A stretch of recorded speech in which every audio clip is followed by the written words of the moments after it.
I'm Jesse. I love surfing, filming videos, and being outdoors. I'm Jenny. I'm an outdoor adventure mama and a little bit obsessed with the beach. After I finished the military, I went surfing around the world and I got hooked on the excitement of adventure travel. Traveling means more to us than just taking a vacation. It's when we feel the most alive and when we have the most fun, because we're close to nature and doing the things we love.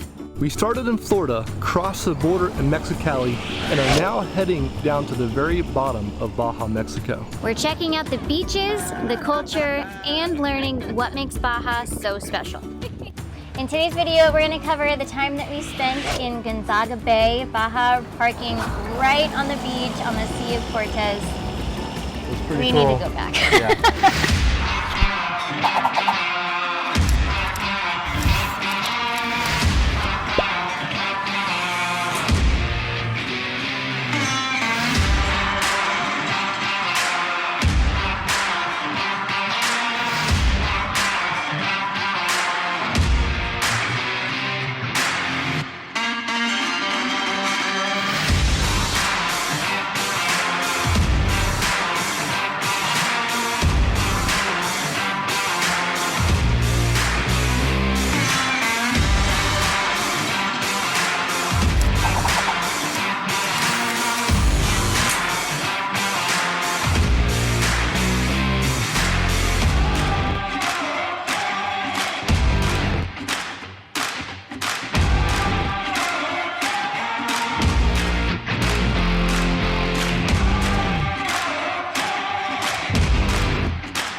We love beaches, we love surfing. Jenny wanted to get her scuba certification, so traveling in our RV to Baja Mexico was a very easy destination to choose. Oh my gosh, and Tucker at the time, he was only about 6 months old, so having our entire house available with everything that he would need right on a beach, I mean, it couldn't get any better.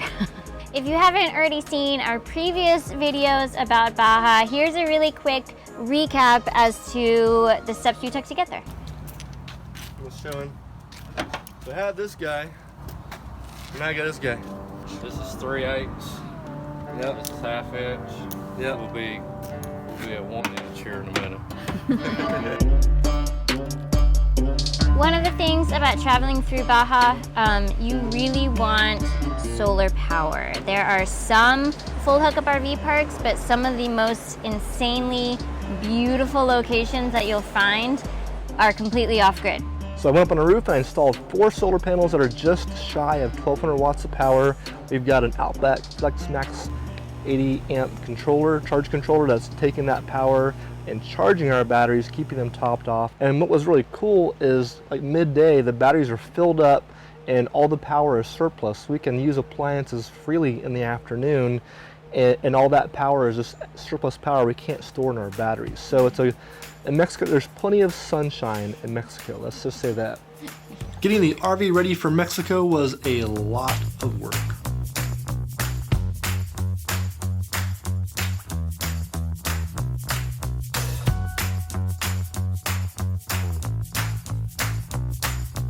Our trip initially began without a hitch, but basically as soon as we crossed the border into Texas, our fridge decided to quit working, which is a really big deal. I'm a type 1 diabetic and I have insulin that must remain cold.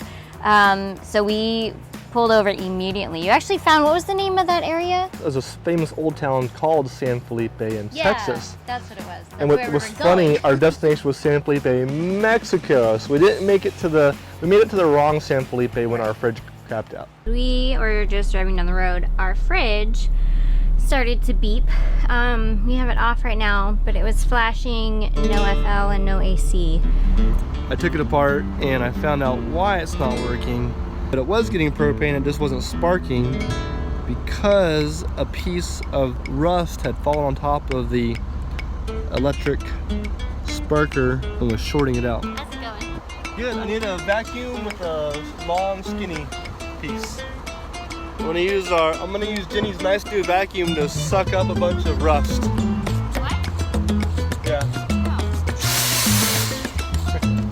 Thanks, babe. Okay, let's clean this thing out. Hey babe, can you turn the fridge back on for me?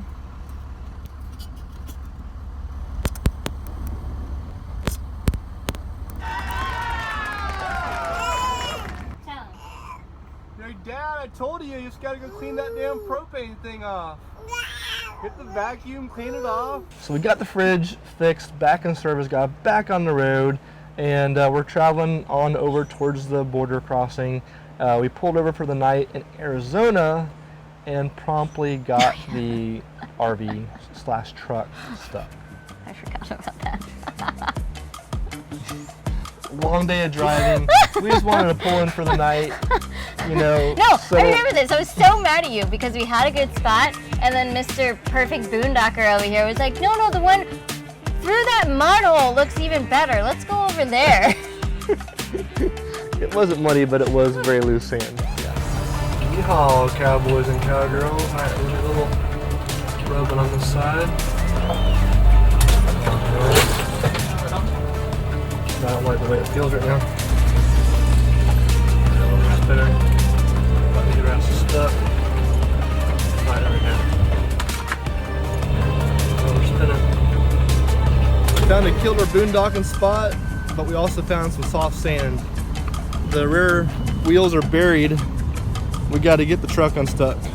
Many towing systems can bind and are difficult to use. Now, the system we have is called the Nighthawk, and it's made by Roadmaster. It has these non-binding latches, which is what allowed me to get this 5,000-pound anchor disconnected from the RV. A couple years ago, we were actually able to do a factory tour at Roadmaster, and we were able to see how they make everything right here in the USA. And they also have exceptional customer service, which is why we reached out to them and asked them to be a part of this series. But regardless of which Roadmaster tow system you decide to go with, if you use the code OUTSIDE, they are going to hook you up with a free upgrade kit.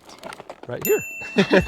And this is pretty cool. In the kit, you're going to get 2 great upgrades. I think they're about $100 worth of value, whatever. You'll get actually a towing system cover. Bag. A new bag to cover That up. is going to come in handy. Especially, we're out in the desert now, and it's the dust, the dirt, whatever the grime gets in there. This is a nice way to keep the sun and the grime off of there. What I think is even better on this kit, though, are these 2 new handles. These are the latch pins, which actually go over here into the latch portion of the Nighthawk, or whatever tow bar you have. It just goes in here, right, like that, and it allows you to lock it up to your vehicle. What's nice about these guys is it has these big, oversized rubber handles, which... Yeah, these compared to the old ones. Yeah, so this is definitely a lot easier to get in and out, and I think it'll be, make our travels that much easier. So I'm excited. I would imagine it would be much easier like when it's really cold outside. Because the old handles, they're just slick and they're completely metal. And the new ones, it's got like that rubber coating on it, so you can just like grab it and yank if you have to. So I say this like I know what I'm doing. You guys have never, ever attached the truck to the RV. But you are accurate, you are true. And so thanks to Roadmaster for setting this up. I think it's a pretty cool value for any, not all viewers are gonna have a motorhome or need a towing system, but if you have a motorhome, you want to tow your vehicle, this Nighthawk, and I'll throw some B-roll here. You can see some of the places we've taken this bar through. It's ridiculous, and we're towing, this is a full-size Dodge Ram. Yes, and it's not an empty truck. We treat our truck as if it is our garage. We have all of our outdoor equipment on there. We have tons of Tucker toys in there. We've got surfboards and a kayak on the roof. I mean, this is a heavy truck. Yeah, it's loaded down, it's a full-size truck, and the Nighthawk has definitely been up to the task of dragging it behind the motorhome, and done a good job in the process. At any point during this video, if you want more information on the Nighthawk or just a Roadmaster tow bar in general, click this link right up here. Also at that link, there are great resources for any of your travels. There are downloadable ebooks, there are checklists for traveling, there are discounts and promotions. So be sure to check that out. Not everything, not all of those deals will last forever. Some of them are just available for a limited time. So go check that out. What are you doing with those, by the way? I'm pointing up to the left corner. Okay. And so as you'll see, since our Nighthawk did not bind after getting the truck stuck in this arroyo, this washout, I was able to unhook from the truck and then focus on getting the truck unstuck. So car insurance is a very, very big deal in both mainland Mexico and in Baja. We had 3 vehicles. We had the RV, we had the truck, and then we had Jesse's dirt bike, all that needed to have Mexican insurance on them. And it was a huge debacle because I messed up our names, all the information, and we did all of this through Discover Baja. That was an excellent resource. They helped us with a whole bunch. Anyway, long story short, it wasn't until the morning that we'd planned to leave that I finally got in touch with a gal at Discover Baja, and she fixed everything for me. Now, by that time, it was about 10 in the morning, and they really recommend that if you're going to cross the border, you do so very first thing in the morning. It's 10 o'clock now. If we can get through customs by 2 o'clock, it gives us time to get down to San Felipe before dark. Woo-hoo. So. Wish us luck.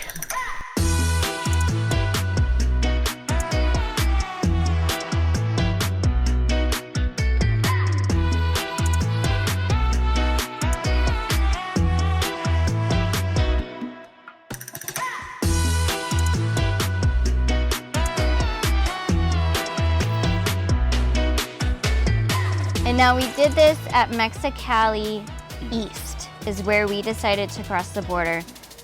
You guys, it was amazing. We were the only ones there. Yeah. No I'm sure it was a fluke and it'll never happen again. But there was no one there and they were all super friendly and waving at Tucker. It was the best border crossing I've ever experienced. Side note, it's pretty cool. We had Tucker being a young baby.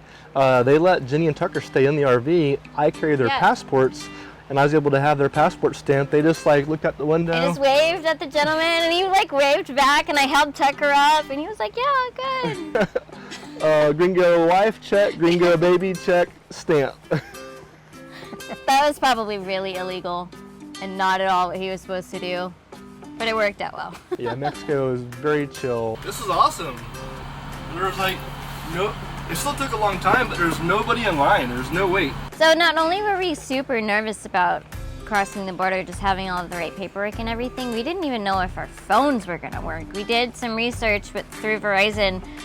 Everything should have transferred just fine, but of course we wouldn't know until we actually got there. But after having such an easy border crossing, we were like crazy excited. And then not even 10 minutes after we crossed the border, our phones, beep, beep, we're getting text messages saying, "Hey, welcome to Mexico." And we had service. Like I said, this will never happen again. We will never have this easy of a border crossing, but we were able to navigate like normal using our phones. We had our house in Mexico. It was surreal. We're in Mexico, in our RV. Oh my gosh. I'm excited now. Me too. I'm so glad we decided to come today. That was, oh man. I think though, in large part, and I will say we did a lot of homework ahead of time. I do encourage you, check out the latest. We've got some great books. I'll put down in the links below. There's some good books we use for resources, some good websites. And we had done our due diligence. We were pretty well prepared to cross the border, and it went very smoothly. I think in large part because of that. You know, in hindsight, I'm kind of really surprised that we didn't like mix a margarita right then. We were so stupid excited. It was ridiculous. And then what was so cool, after getting out of the busy border town Mexicali, we got down on these highways heading south to San Felipe. Oh yeah. And just like it was just this nothing. massive desert, just flat desert floodplain with these big mountains in the distance. Which And I it was didn't so surprise. cool. I didn't expect that at all. The mountains? Yeah. They were big. They were pretty cool. There were some parts on that drive south where the sand had actually blown up and was covering portions of the highway. And so you're just like, hoping you're on the highway. Yeah. It was pretty cool. We did have to go through one military checkpoint on our way to San Felipe. Mm-hmm. The guy, nice guy, came in. He Checked out our toilet. checked out our toilet. We had no complications at the customs checkpoint at the border, but now we had to cross through a military checkpoint. The soldier that came aboard was very friendly. He asked a few questions, such as where we were going and for how long. During the inspection, he chose one random door to open. That door ended up showing him our bathroom. Thank you.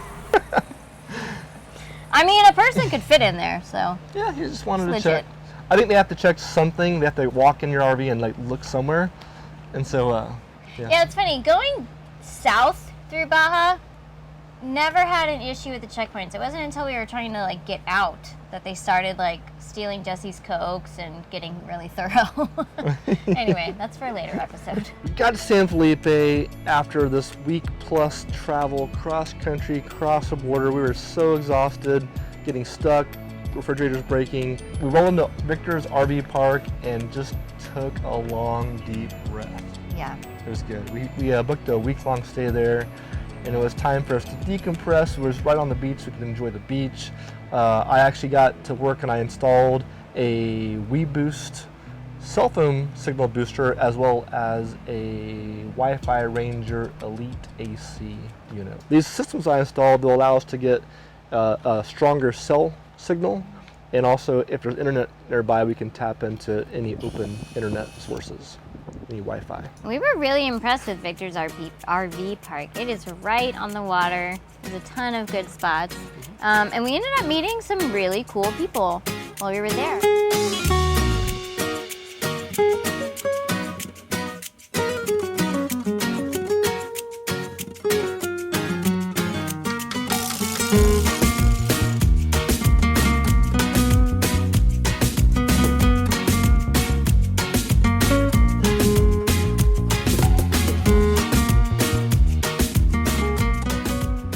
So this next couple, I'm sure you guys have seen, but they have this crazy rig.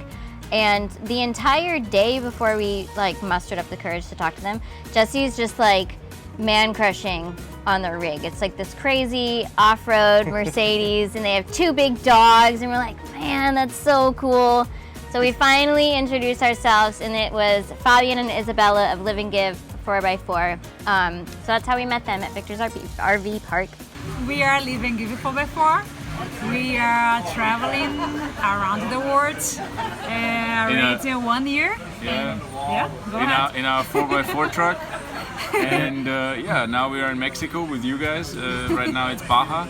And yeah, we are trying to, explore as much as possible. And we also met a super cool sea kayak couple, Andy and Sara. We're so grateful for the generosity of all the people that have helped us along the way, and it's been amazing.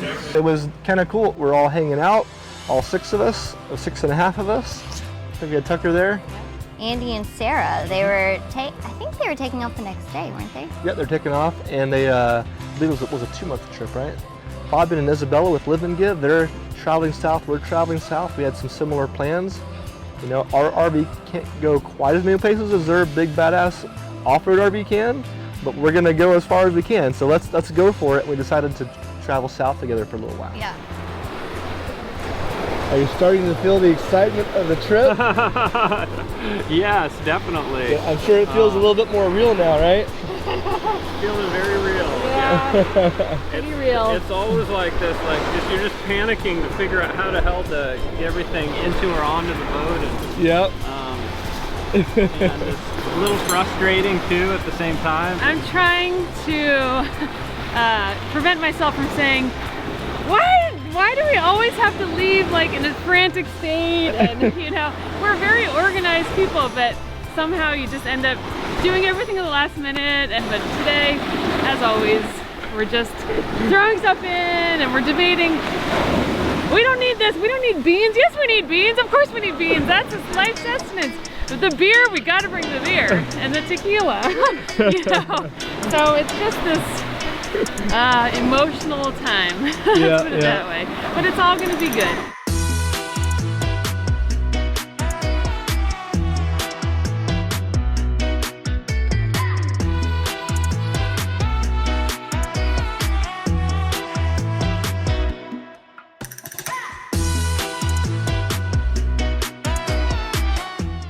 Had a 2-month trip where they were leaving San Felipe they had driven to there, and at that point they were going to hop in their 2-person sea kayak and paddle all the way down to the pod.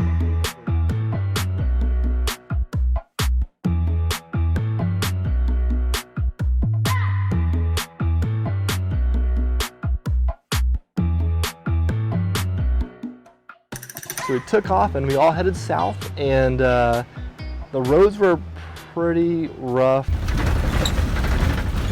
There wasn't much signage on the way there, but the destination was definitely worth the trouble. And it was funny, even at that first evening as we parked, even like our dog Nutmeg made friends right away. Oh yeah. Yeah, they're not feral dogs, but Some of them were. a bunch of wild dogs. Mhm. That was cute.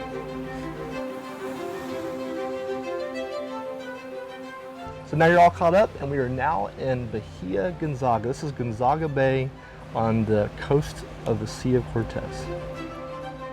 Our first evening, we met some of the locals who are mostly expats who live in a small town nearby. In fact, one of the ladies that came by, her name was Marcia, and after some talks, her and Fabian were talking and found out that she needed some help working on a project at her house. Yeah, so the next morning, Jesse and Fabian went into the little village there to help her out, and it ended up being a good trade. They discovered that she actually had dial-up internet. There's zero internet in Punta Final, by the way. So she had dial-up internet, and she was willing, if they helped her install a sink, we could use her internet for a little while. And so her house was right on the beach. In fact, it was probably one of the best spots in this town. And she didn't have any skeletons that we knew of in her closet, but she did have some skeletons in the backyard. Yeah, those bones were super cool. We got really cute photos of Tucker on those bones. Yeah, I'm not sure the history or why, but there's a lot of people collect these whale bones, and I guess there's just so many whales in the Sea of Cortez. And so in her backyard there's these two massive whale skeletons. I think there's also a dolphin. I thought they were saying that the way the Gonzaga Bay was formed, they just kind of like naturally collected there. I guess so. But there's a I'd lot collect of them too if they were washing up, I'm sure. Yeah, the size of these bones were, I mean, just the vertebrae, the spinal, whatever, the vertebrae. Oh yeah, the massive. size of our heads. They're crazy big. It was really neat. So what it was, she had a new sink to install in her kitchen, and it was too big. The old sink was a smaller size, so we had to trim the Corian countertops to make room for her new sink. Yes. There you go. Okay, I think you that's wanna it. See? You can put a screw from below. Yeah. Okay, So this good will fit idea. right in there. All right, And then here's put the the faucet in. fancy pot. Oh yeah. Look at you this, wanna yeah. see? Ooh, fancy. Yeah, Oh, nice one. fancy. Oh, with the little spring. Cool. Yeah, that little spring. I Yeah. thought, wow, that's pretty cool. That'll be cool. That'll be I good. might have to move like I said, for the- that out. We just finished the sink here at Marcia's house. I saw the battery bank here. I had to come check this battery bank. So this is really cool. We got 8 really, really big, nice deep cell batteries. These are these- gels without the water, these are and Mac they're Daddies. they're L's, so that you can. I can see how I can piggyback all Exactly, that. yep. So they're Yeah. series and parallel and all that, exactly. Right. These are my Outbacks, my manager of the power systems, and here Yep. it is the conversion Cool. for the inverter. Yeah, so right, Yes. so we have, I guess on the roof you have some solar, I'm guessing? I have 16 solar panels up there. And so these charge controllers, you can see right here, are bringing in 15 amps and 10 amps. Right now the power is coming in from the panels to the charge controller, charging the battery bank, and then the battery bank is supplying power here to our inverter. And we put all the power to our circuit breakers and everything, and then we run the house from that. Cool. Now the only time we have to adjust is in the summer when we want to run air conditioning. Okay. So then we run generators. That's what these are. Oh, okay. Or cloudy days. Okay, yeah, Yeah. okay. Yeah. Yeah, I was curious. So I guess there's not any grid power out here? No. Oh, so everybody's off grid. Yeah, The whole community. everybody's off grid. 35 years, man. That's really We had cool. solar when solar wasn't cool. Nice, nice. And look, I have an on-demand water heater over Yep, there. perfect. We all have on demand. And is that electric or probably propane, right? Propane. Yeah, Okay. propane gas. And I'm kind of a prissy person, and I got a gas dryer. Very Gas nice. Runs dryer. off propane, yeah. All right, cool. Yeah. I have a Makes lot of life easy. fittings, and I have some clamps too. So Well, good. In crimping. case I run short, Crimping, yeah. I know where to come and steal it. And The that's barter how, system. Leave a note. yeah, Place it on the next Exactly. trip. that's how we all do it. We help each other, you know, totally. That's nice that everybody kind of works together here. Yes, it is. That's really cool. Yeah. We had no idea at the time, but we got to talking with Marcia and Skeeter, one of her neighbors, and the house that she lived in was actually a famous old Baja motorcycle racer. Oh yeah. Lived there. Ron Bishop was his name, and I guess he has like the record for 40 plus consecutive years of being in the Baja 1000 races. That's And so that house there, that was the house of Ron Bishop. After finding it out, I did a little research to find out more about who this Ron Bishop guy was, and he's kind of a neat guy. So here's a couple video clips that I found.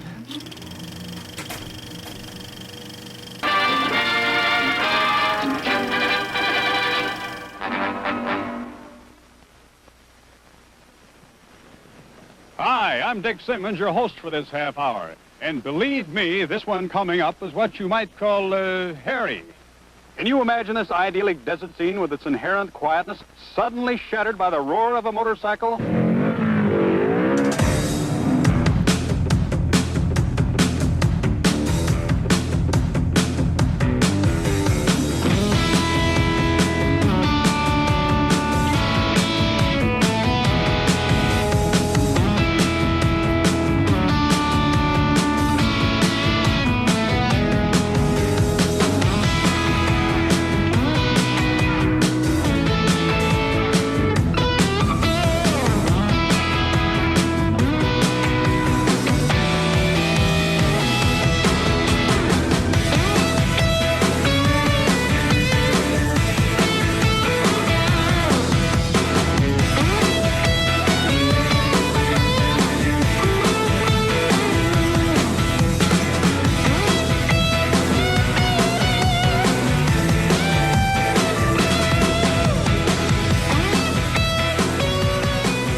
I even honored him by putting a Ron, that's his Ron Bishop motorcycles emblem Oh, cool. for Okay. his, Yeah, that's not for his, Escondido.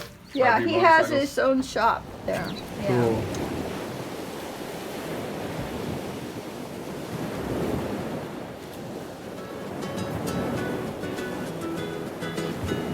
Tidal change on Gonzaga Bay at Punta Final was pretty drastic. There was a really cool little peninsula at the point that you could only get to at low tide. At high tide, it was completely washed, like the little sandbar was completely washed over. And so Isabella and I decided to go for a walk. We took Tucker and the dogs, and we wanted to walk up to the point and look all around, and it was gorgeous. It was so pretty, but we timed it a little bit late.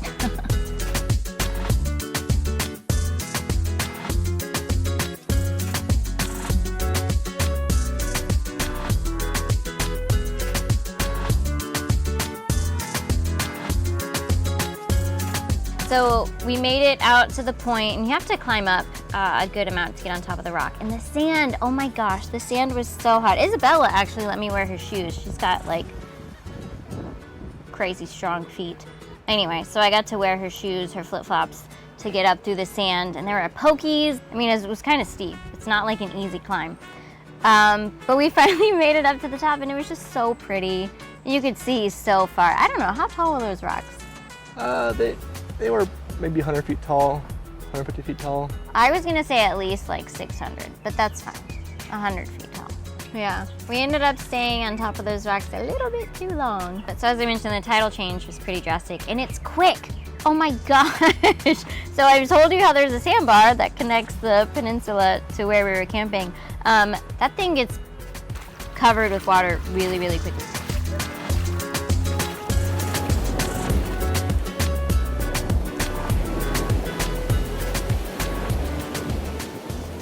The Sea of Cortez isn't known as a surf destination, but this area of the sea, there's enough wind, and after a couple days of these strong winds just rolling down the coast, there was some surf there. But some of the waves, some of the bigger sets were actually pretty darn good.